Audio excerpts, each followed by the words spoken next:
Olá, meus prezados irmãos, sejam bem-vindos ao canal da Psicografia. Essa é uma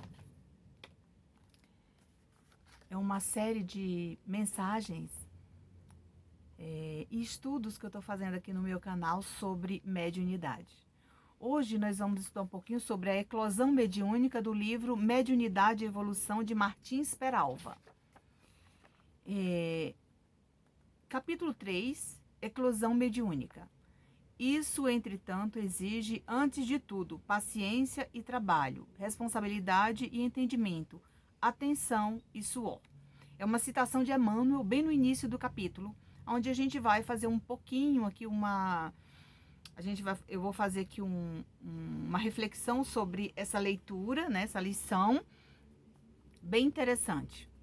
O surgimento da faculdade mediúnica não depende de lugar, idade, condição social ou sexo.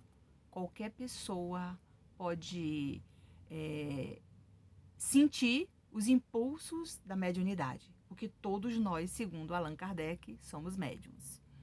Pode surgir na infância, adolescência ou juventude, na idade madura ou na velhice. Tem pessoas que dizem, Nancy, como é que eu tenho uma filha, a criancinha pequena, já está pintando, desenhando, às vezes visualizando espíritos, vultos em casa. É normal acontecer. E por que ele fala aqui na idade madura ou na velhice? Às vezes você passou o tempo todo aí trabalhando, cuidando da família, construindo sua vida na Terra e não teve tempo de dar atenção à mediunidade, aos impulsos sentidos da mediunidade. E na velhice, às vezes, quando você está doente, quando você, às vezes, está no hospital, até mesmo nos momentos derradeiros, a mediunidade, ela se apresenta. Pode revelar-se no centro espírita, em casa, em templos de quaisquer denominações religiosas, no materialista. Os sintomas que anunciam a mediunidade variam ao infinito. E, às vezes a pessoa diz, nossa, Nancy, eu estou sentindo assim, algumas coisas, me disseram que você é um médium. Mas veja os sintomas que ele fala aqui. Reações emocionais insólitas, sensações de enfermidade só aparente. Olha, essas reações emocionais, às vezes você tem aquela vontade de chorar, aquela vontade assim, diferente, o coração apertado, nossa, eu estou sentindo uma coisa ruim, é por aí.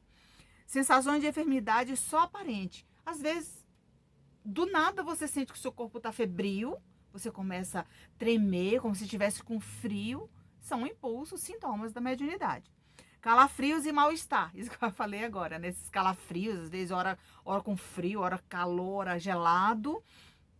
E o mal-estar pode ser também, às vezes você sente vontade de vomitar, né?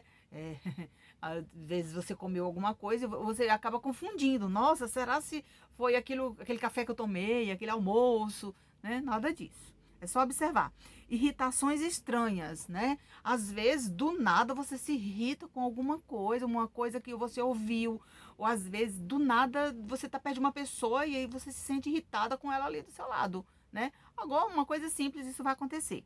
Algumas vezes aparece sem qualquer sintoma, espontânea, exuberante, tá? Então, esse despertar natural dessa mediunidade, isso acontece muito com mediunidade ostensiva. E o que é mediunidade ostensiva, gente? A mediunidade ostensiva é aquela pessoa que já trouxe, né, os impulsos mediúnicos, a qualquer momento ele pode surgir, né? E você não tem esse controle de saber que é mediunidade. Às vezes você tem que ir num centro, fazer uma orientação espiritual para saber se você realmente é médium. Um botão de rosa, a figura é de Emmanuel. Emmanuel fez isso, fez uma comparação com a mediunidade, o seu despertar, o seu desabrochar como se fosse um botão de rosa, né? Sabe ali, você plantou a sementinha, ela começou a nascer uma folhinha, cresceu, aí saiu um botãozinho. À medida que esse botão vai abrindo ali, aquela de pétala em pétala, é como se fosse a mediunidade, entendeu? Um botão de rosa, a figura de Emmanuel, que desabrocha para o encanto e o perfume de uma rosa embelezar a vida. Então, às vezes a pessoa diz, nossa, eu queria tanto ser médium. Mas será se você queria mesmo assumir uma responsabilidade? Tem também esse lado, né? Já tem pessoas que já veio com esse comprometimento, aceita numa boa, sem problema nenhum. Desabrochando naturalmente, a mediunidade é esse botão, tendo por jardineiro o espiritismo, que cuidará de seu crescimento. Então, qual é o jardineiro que ele está falando aqui? Então, esse jardineiro, você tem que nutrir ele todos os dias, que são com as obras espíritas, as obras basilares do espiritismo, as obras complementares. Você vai nutrindo esse jardim para que ele floresça, ele progrida, né? E aí ele evolua para que você possa transmitir e ajudar quem precisa. Paciência, perseverança, boa vontade, humildade, sinceridade, estudo e trabalho são fatores de extrema valia na educação mediúnica, né? Dedicação, disciplina, desprendimento, tá? Paciência, fé, confiança, estudo, preparação, meditação, tudo isso envolve uma boa educação mediúnica para você servir a caridade. Ninguém sabe quanto tempo demorará o desenvolvimento. Tem pessoas que chegam numa casa espírita, estuda, faz a sua formação e nada desperta de mediunidade.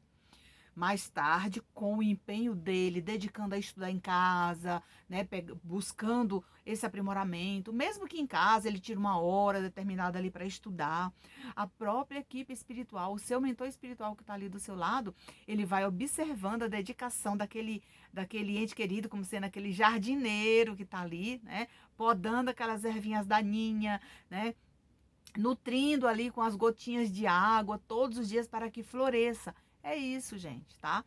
E daí você vai percebendo a aproximação, o envolvimento daqueles espíritos amigos para buscar na sua sintonia a oportunidade de trabalhar com você, né? A paciência ajuda a esperar. Sede vós também pacientes e fortalecei os vossos corações, pois a vida do Senhor está próxima. Isso está na epístola de Paulo a Tiago. Todo mundo, para crescer bem, pede perseverança. O conselho é de Jesus. É na vossa perseverança que ganhareis as vossas almas. Aquele que persevera é, ao mesmo tempo, pontual e assíduo, dotado de compreensão e responsabilidade. E os espíritos bons são sensíveis a isto. Sem boa vontade, nada progride. Fica tudo na estaca zero. Nancy, eu quero estudar. A exemplo tem a nossa escola virtual. Todo mundo, ai, quantas pessoas já passaram por lá. Mas aí, a perseverança e a boa vontade fica no meio do caminho, né?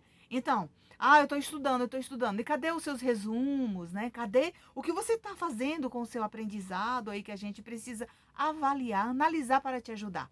Não aparece. E aí vem a evasão, né? Hoje tem um compromisso, não posso assistir a aula. Amanhã tem outro compromisso, não posso participar, né? É como as lives do Evangelho. As lives do Evangelho é o maior aprendizado que a gente pode nutrir a nossa mente junto com a equipe espiritual, que faz parte dessa educação mediúnica. Paulo de Tarso, escrevendo aos Romanos, realça a boa vontade. Irmãos, a boa vontade no meu coração, a minha súplica a Deus é a favor deles e para quem sejam salvos. A boa vontade deve acompanhar o irmão que iniciou o esforço da sua educação mediúnica. Se você começa a faltar às aulas, né? Cada aula que você falta, você deixa de aprender algo que você não vai conseguir aprender na aula seguinte, porque a aula seguinte já é um outro tema. E se você perdeu essa aula, vai ficar mais difícil de você retornar lá, porque você não vai ter, né, aquela aula que você perdeu. Sem a humildade, o orgulho se apossa de nós. Expande-se e com a sua expansão sobrevém o fracasso, com o cortejo de suas consequências. O apóstolo dos gentios, incentivando e orientando os cristãos de Éfeso, aconselha-os: roga-vos, pois, eu, o prisioneiro do Senhor, que andeis de modo digno na vocação a que fostes chamados, com toda humildade e mansidão, com longanimidade, suportando-vos uns aos outros. Quem não se lembra do livro Paulo Estevão, a que ele se refere aqui, né? Que ele tinha aquela aversão, né? Ele era o doutor da lei, ele era uma pessoa má, uma pessoa ruim mesmo. E no momento que Jesus se faz presente para ele, uma luz tão grande que ele não conseguia enxergar nada, tanto que ficou cego e caiu no chão, na estrada de Damasco. Quem não já estudou e leu o livro Paulo Estevão, né? A sinceridade na educação mediúnica é fator imprescindível. Tem a palavra, mais uma vez, o apóstolo Paulo. Porque nós não estamos mercadejando a palavra de Deus, como tantos outros.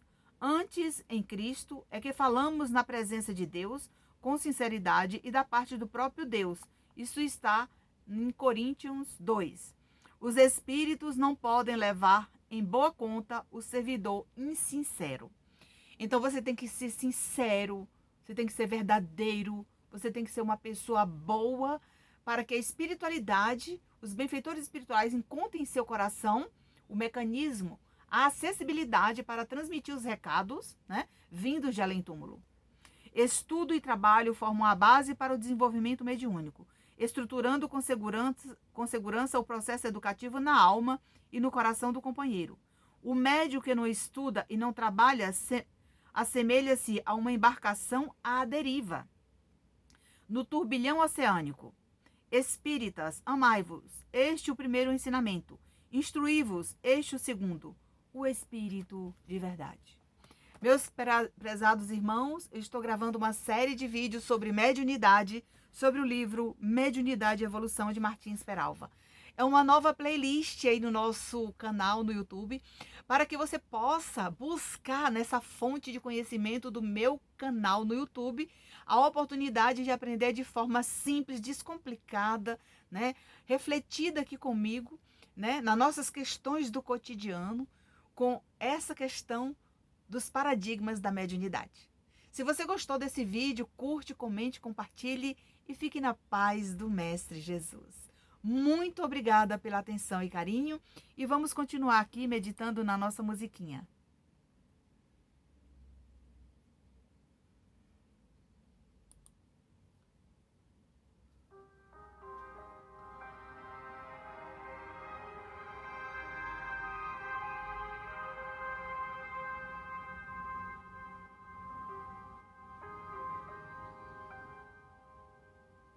Muito obrigada e fiquem na paz do Mestre Jesus.